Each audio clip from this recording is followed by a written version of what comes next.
Minute Marathi हे मराठी झालं का? हो झालं. उद्धव ठाकरे बोल रहे कि राम मंदिर बीजेपी नहीं बना रही, ना नरेंद्र मोदी सरकार बना रही, सुप्रीम कोर्ट के आदेश से हो रहा है और बाबरी को शिव सैनिकों ने और कार सेवकों ने डराया। बात तो सही है कि राम मंदिर सभी हिंदुओं की, सभी भारतवासियों की प्रॉपर्टी है। हम भी मानते हैं, हर भारतवासी ने, हिंदू ने, जिसने अपने पसीने की कमाई का एक एक रुपया वहां दिया है, ये प्रॉपर्टी उन्हीं की है, साधु संतों की है, महंतों की है, अखाड़ाओं की है, जिन्होंने हजारों साल बलिदान दिया, उस बलिदानी व्यक्ति की है। और इसके कारण ये राष्ट्र निर्माण से मंदिर निर्माण और मंदिर निर्माण से राष्ट्र निर्माण, यही हमारी भूमिका है। जब ये बात सच है, तब ये भी बात सच है कि राम मंदिर के इस निर्माण में उद्धव ठाकरे जी का कोई संबंध नहीं है, ना कोई योगदान है, ना कोई उन्होंने इस बारे में किया है।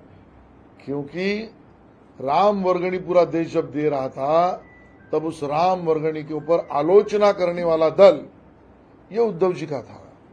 जब राम मंदिर निर्माण का काम शुरू हुआ, उस समय पर उस जगह पर कुछ लोगों ने विवाद खड़ा करने का प्रयास किया। उस विवाद खड़ा करने वाले लोगों के लिए वकालत ये संजय राउत और उद्धव जी का पक्ष कर रहा था। इसके लिए उद्धव जी का अभी के राम मंदिर से कोई संबंध नहीं है। राम मंदिर से उद्धव जी का संबंध इसके लिए नहीं है क्योंकि भगवान राम एक कल्पना है, काल्पनिक है। ये कांग्रेस के नेता कपिल सिब्बल कहते थे, वो कपिल सिब्बल उद्धव जी के वकालत करते हैं। राम सेतु ये है ही नहीं, ये कहने वाली कांग्रेस, इससे उद्धव जी का अलायंस है। इसके लिए उद्धव जी का राम मंदिर से कोई संबंध नहीं है। और सबसे भयंकर तो अब उद्धव जी समाजवादी परिवार के प्रमुख बन गए। जिस समाजवादी पार्टी के मुलायम सिंह परिवार ने सरयू नदी के किनारे पर राम भक्त कार सेवक कोठारी बंधुओं पर गोली चलाई, उनका खून किया, उनके खून से समाजवादी पार्टी के नेताओं के हाथ लाल हो चुके हैं। उस लाल हाथों से हाथ दोस्ती ये उद्धव जी ने की है। जिन्होंने राम भक्तों का खून किया है, उससे दोस्ती उद्धव जी ने की है। और इसके लिए उद्धव जी का राम मंदिर से कोई संबंध नहीं। समस्त हिंदू परिवार और भारतवासियों का इस राम मंदिर से संबंध है। ये दोनों बातें सच है। आशीष जी, जिस तरीके से उन्होंने कहा कि एक किसी की प्रॉपर्टी नहीं है राम मंदिर और उन्हें न्योता नहीं आया, तो क्या हुआ, वो जरूर जाएंगे और जानबूझ के एक पार्टी इस पूरे उसको हाईजैक कर रही है। उनको तो जाना ही पड़ेगा, समाज का दबाव है। खुद के मन से तो उद्धव जी जाते हुए दिखते नहीं। सिर्फ चुनाव की राजनीति के लिए उद्धव जी ने राम मंदिर का उपयोग किया। जब हमारे साथ महाराष्ट्र में सत्ता में थे, तब देव देश धर्म के लिए मुझे काम करना है कहते थे।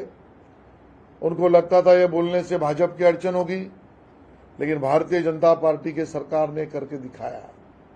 अब 22 तारीख को खुल भी रहा है, हम समाज के साथ है, हम अकेले कुछ नहीं है।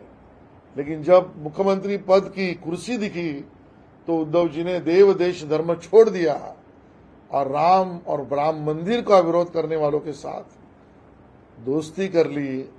ये बात उद्धव जी ने भूले, ना हिंदू समाज भूला है, ना देश भूला है। ये उद्धव जी समझे।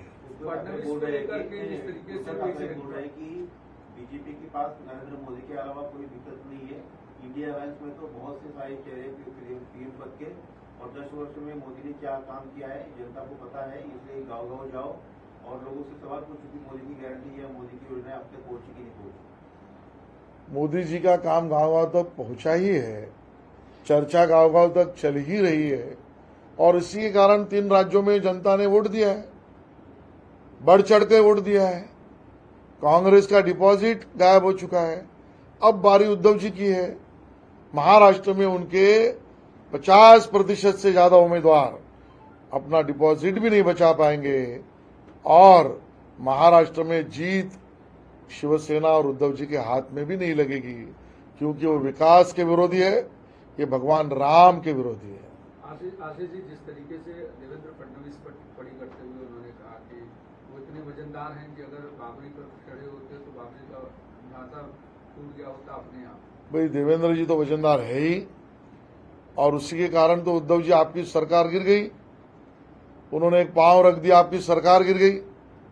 और इसके लिए देवेंद्र जी के वजन पर या व्यक्तिगत किसी व्यक्ति के व्यक्तित्व पर आलोचना करना, ये निचले स्तर की राजनीति है, वो उद्धव जी को ही शोभा देती है। हमें इसका सम्मान है, गर्व है, अभिमान है कि देवेंद्र जी बाल स्वयंसेवक से लेकर अब तक राम मंदिर अभियान में लगातार सम्मिलित हुए। उन्होंने अपना काम भी किया, स्वयंसेवक इस नाते अपने कर्तृत्व को भी पूरा किया। हम उद्धव जी को पूछना चाहते हैं, ना हमने कभी आपको कार सेवा में देखा, ना उद्धव जी कभी आप शिला पूजन में थे, ना उद्धव जी कभी आप गंगा पूजन में थे, ना उद्धव जी कभी आपने राम वर्गणी दी। आपने इसमें से कुछ भी नहीं किया। ऐसे उद्धव जी राम भक्त के विरोधी क्यों बने, ये उनसे हमारा सवाल है। महागठबंधन के भीतर जिस तरीके से सीटों को लेकर के लड़ाई शुरू हो गई है और हर आदमी 20 के ऊपर सीट मांग रहा है, 20 सीट शिवसेना को चाहिए, 22 निकाली जा रही है, एक दूसरे की औकात निकाली जा रही है। देखिए, इसके ऊपर मैं टिप्पणी ना करूं तो ये ठीक है, क्योंकि उनका वो अंदरूनी मामला है। लेकिन जिस प्रकार की संजय राउत की औकात कांग्रेस ने दिखाई, मुझे लगता है अब आईना कांग्रेस ने शिवसेना उद्धव ठाकरे को दिखाया है, आईना संजय राउत को दिखाया है। मैं तो इतना ही कहूंगा, आलोचना करना, दूसरों के प्रति हीन भावना रखना, मित्र पक्ष के प्रति दगाबाजी करना और मित्र दल के ऊपर हावी होने का प्रयास करना, यही उद्धव जी के पार्टी की कार्यपद्धति रही है। आज कांग्रेस ने देखी है, कल शरद पवार साहब भी देखेंगे।